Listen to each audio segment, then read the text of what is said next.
dhalinyarada lala yaabay waxa leeyahay dhalinyaradu waxay waddanka uga cararayaan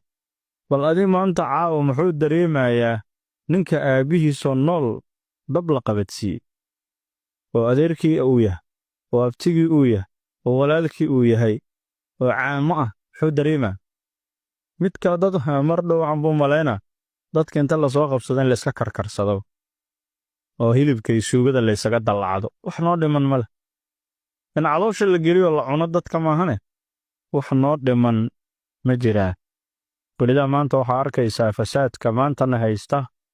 wuxuu gaaray meesha ugu sarraysuu gaaray maantadan waxaa la soo dhigayay aaladahan tabinta oo social mediaha meel aan naga dheerayn inay walaweyntaan u malaynaa nin miskiina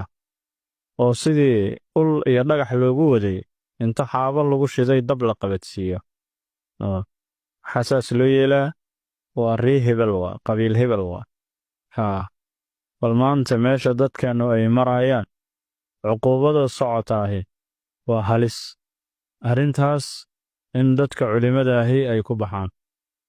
waqooyi koonfur waxba isma dhaaban yacnii dadka Soomaaliyeed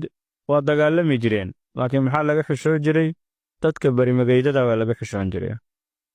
culimada iyo dumarka iyo carruurta iyo dadka walwaalan iyo waxaas marasta ah lama taaban jirin shareecada xataa ayagoo gaala in la laayo ma ogolo sharciga islaamka ayagoo gaala ah lama ogola in la laayo